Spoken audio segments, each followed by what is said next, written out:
Doping व्यवस्था को कम करने के लिए इस एप्लीकेशन का शुभारंभ किया गया है। Know your medicine. चर्चा में रहा G20 सम्मेलन 2024 का आयोजन किस स्थान पे किया जा रहा है? तो ब्राजील के सबसे बड़े शहर रियो डी जेनेरियो में। किस खिलाड़ी को Dubai sports. Hello everyone, good morning to all of you. Most important question from GS cyclone.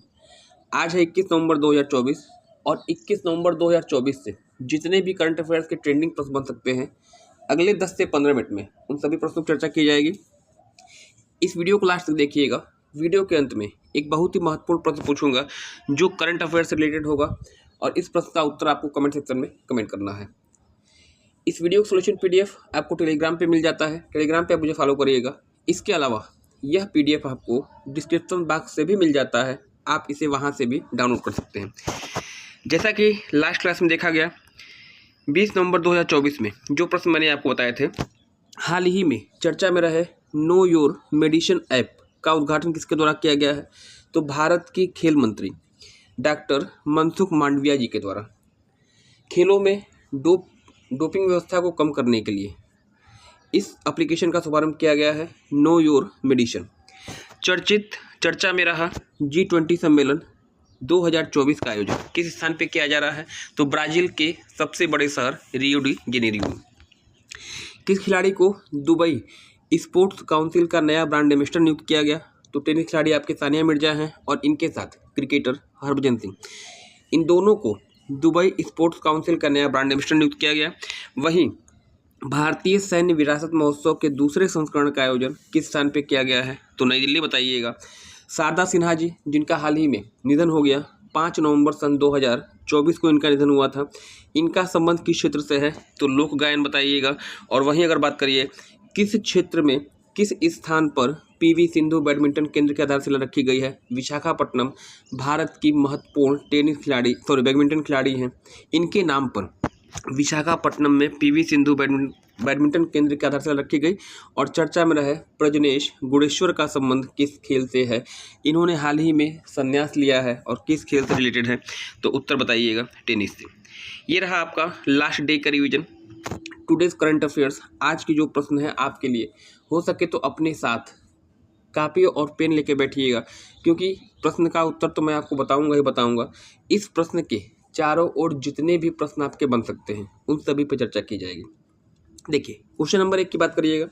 हाल ही में किसे भारत का नया नियंत्रक एवं महालेखा परीक्षक की नियुक्ति की गई है? किसको भारत का कैग बनाया गया है, यानी कंप्ट्रोलर एंड ऑडिटर जनरल? तो ये हैं आपके के संजय मूर्ति जी, और इन्हें हाल ही में भारत का नया नियंत्रक एवं महालेखा परीक्षक नियुक्त किया है, यानी कैग नियुक्त किया गया है। नियंत्रक एवं महालेखा परीक्षक की बात करिएगा तो इसे जो है लोक लेखा समिति की आँख और कान कहा जाता है, और इसका जो निर्धारण होता है वह भारतीय सरकार के आय और व्यय का निर्धारण करता है भारत का नियंत्रक एवं महालेखा परीक्षक। गिरीश चंद्र मुर्मू इससे पहले इस पद पर कौन थे? तो गिरीश चंद्र मुर्मू बताइएगा, जो स्टार्टिंग में भारत के न्यायाधीश भी रह चुके हैं। और अगर बात करिएगा तो भारत के नियंत्रक एवं महालेखा परीक्षक की नियुक्ति भारत के राष्ट्रपति के द्वारा की जाती है। किस अनुच्छेद के तहत भारत के राष्ट्रपति के द्वारा इनकी नियुक्ति होती है? तो अनुच्छेद 148। बताइएगा। फिलहाल प्रश्न का जो उत्तर आपका है कि भारत का नया नियंत्रक और महालेखा परीक्षक किसे बनाया गया है, कैग किसे बनाया गया है, तो उत्तर आपका क्या हो जाएगा कि संजय मूर्ति। नेक्स्ट जो अगला प्रश्न आपका है, हाल ही में किस महिला क्रिकेटर को आंध्र क्रिकेट एसोसिएशन के द्वारा महिला क्रिकेट के संचालन हेतु मेंटर नियुक्त किया गया? 4 ऑप्शन आपको दिया गया है। उस महिला क्रिकेटर का नाम बताना है जिसे आंध्र प्रदेश क्रिकेट एसोसिएशन के द्वारा महिला क्रिकेट के संचालन के लिए मेंटर नियुक्त किया गया है। तो इसका जो राइट आंसर होगा, भारत की क्रिकेटर हैं मिताली राज। ऑप्शन नंबर ए यहाँ पे आपका हो जाएगा राइट। सभी प्रश्न आपके लिए परीक्षा की दृष्टि से इंपॉर्टेंट होते हैं और इनका एक फेयर नोट्स आप तैयार करिएगा। पेपर देने जाइएगा 10 से 15 दिन पहले अगर इनको आप रिवाइज कर लेते हैं तो बहुत संभावना होगी कि यहाँ से प्रश्न आपकी एग्जाम में सीधे सीधे छपने वाले हैं। तो इसको हल्के में कृपया करके मत लीजिएगा। देखिए, हाल ही में किस तिथि को विश्व शौचालय दिवस के रूप में मनाया गया? तो विश्व शौचालय दिवस 19 नवंबर, 20 नवंबर, 18 नवंबर या फिर 16 नवंबर। इस प्रश्न का जो राइट आंसर है, प्रत्येक वर्ष 19 नवंबर को मनाया जाता है विश्व शौचालय दिवस। तो ऑप्शन नंबर ए यहाँ पे भी आपका क्या हो जाएगा, राइट हो जाएगा।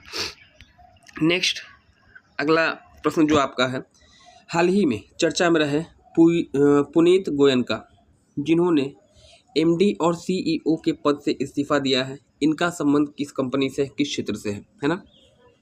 तो पुनीत गोयनका मैनेजिंग डायरेक्टर और सीईओ हैं, किस कंपनी के हैं? तो ऑप्शन नंबर ए बताइएगा। इनका संबंध किससे है? जी एंटरटेनमेंट, मतलब जी ग्रुप के जितने भी चैनल हैं उन सब की देखरेख करने का कार्य जो है एमडी और सीईओ का होता है, पुनीत गोयनका का। और इन्होंने हाल ही में जो है अपने पद से इस्तीफा दे दिया है, इस कारण ये चर्चा में थे। नेक्स्ट जो अगला प्रश्न आपका यहाँ पे होगा, हाल ही में किसके द्वारा अखिल भारतीय पुलिस विज्ञान कांग्रेस की स्वर्ण जयंती संस्करण का उद्घाटन किया गया? अखिल भारतीय पुलिस विज्ञान कांग्रेस के स्वर्ण जयंती संस्करण का उद्घाटन किसके द्वारा किया गया है?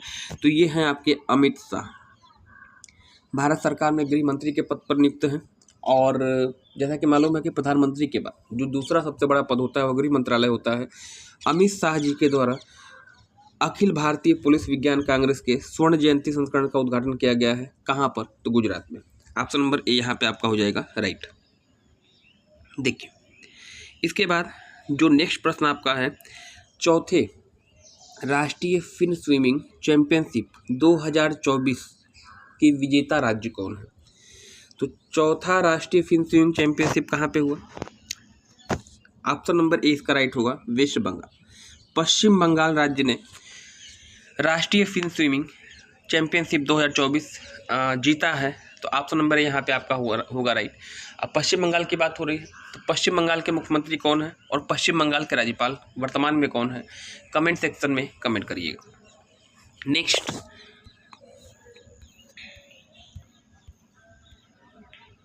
इस सेशन का लगभग आधा रास्ता हम लोगों ने तय कर लिया है। इस वीडियो का सॉल्यूशन पीडीएफ आपको टेलीग्राम पे मिल जाता है। टेलीग्राम पे मुझे आप फॉलो करिएगा, वहाँ पर डे क्विज सेशन होता है करंट अफेयर्स का, और आप ही की तरह से अनेकों विद्यार्थी हैं जो कि इस सेशन में भाग लेते हैं और अपनी क्षमता का मूल्यांकन करते हैं।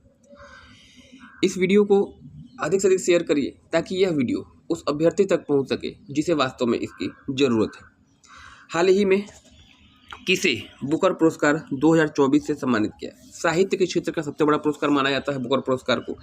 और हाल ही में इस अवार्ड से ब्रिटेन की लेखिका सामंथा हार्वे, इन्हें जो है बुकर पुरस्कार से सम्मानित किया है। तो ऑप्शन नंबर यहाँ पे हो जाएगा। ब्रिटिश लेखिका हैं और इनकी पुस्तक का नाम, इनके उपन्यास का नाम याद रखिएगा जिसके लिए इन्हें सम्मानित किया है, तो आर्बिटल के लिए जो है इनको सम्मानित किया गया है, सामंथा हार्वे को। नेक्स्ट देखिए, भारत के 27वें राज्य का नाम बताइए जिसने हाल ही में अपने 25वीं स्थापना दिवस मनाया? झारखंड, तेलंगाना, उत्तराखंड और छत्तीसगढ़। ऑप्शन 4 आपको दिया गया है। तो 27वें राज्य का नाम देखिए, झारखंड हो, तेलंगाना हो, उत्तराखंड हो, इन तीनों ही राज्यों का निर्माण हुआ था वर्ष 2000 में। और पूछा गया है कि जिसने 25वीं स्थापना दिवस, तो ये तीनों ही ऐसे राज्य हैं जिसने अपनी 25वीं स्थापना दिवस मनाया है 2024 में। लेकिन यहाँ क्रम पूछ दिया है 27वें क्रम का कौन है? तो 1 नवंबर सन 2000 को बना था छत्तीसगढ़, जो कि भारत का 26वां राज्य था। 9 नवंबर सन 2000 को उत्तराखंड का निर्माण हुआ था, जो कि बना था भारत का 27वां राज्य। यहाँ पर आपका राइट हो जाएगा क्या, कौन सा ऐसा राज्य है जिसने हाल ही में अपना 25वां स्थापना दिवस मनाया है? ऑप्शन नंबर 3 यहाँ पे हो जाएगा, उत्तराखंड। उत्तर प्रदेश के 13 पर्वतीय जिलों को अलग किया गया और 9 नवंबर 2000 को 27वें राज्य के रूप में उत्तरांचल की स्थापना की गई। 2006 में यह राज्य उत्तराखंड बना। और उत्तराखंड भारत का एक ऐसा राज्य जहां पर जिसे देवभूमि कहा जाता है और जहां की राजभाषा संस्कृत है। तो ये सब प्रश्न आपसे पूछे जाते हैं। उत्तराखंड में ही जो है विश्व प्रसिद्ध फूलों की घाटी स्थित है, जो आपके लिए इंपॉर्टेंट होती है और हमेशा एग्जाम में यहाँ से प्रश्न बनता रहता है। प्रीवियस डे का क्वेश्चन, लास्ट डे जो प्रश्न मैंने आपसे पूछा था, इंडिया परोपकार सूची 2024 में किसे प्रथम स्थान प्राप्त हुआ है? तो इस प्रश्न का जो सही उत्तर आपका होगा ऑप्शन नंबर ए, शिवनादर हारा। इन्हें जो है इंडिया परोपकार सूची में पहले स्थान प्रदान किया गया है। और सोनू सूद बहुत ही चर्चा में थे कोविड के दौरान, जब लॉकडाउन के कारण जो है प्रवासी भारतीय या कहिएगा प्रवासी राज्य में निवास करने वाले, स्पेशली मुंबई में जो लोग आके विभिन्न राज्यों से बसते हैं और लॉकडाउन में अपने घर नहीं पहुंच पा रहे थे, तो इन्होंने बहुत ही बेहतर काम किया था और अच्छा खासा इन्होंने जो है परोपकार किया था, उनको अपने अपने घरों तक पहुंचाया था, चर्चा में थे। ये तो रही लास्ट डे की बात। क्वेश्चन ऑफ द डे, आज का प्रश्न आपके लिए, हाल ही में किस तिथि को वर्ल्ड नेचुरोपैथी दिवस के रूप में मनाया गया? नेचुरोपैथी डे कब मनाया गया? 18 नवंबर, 15 नवंबर, 10 नवंबर या फिर 2 नवंबर? तो इस प्रश्न का उत्तर कमेंट सेक्शन में कमेंट करिएगा।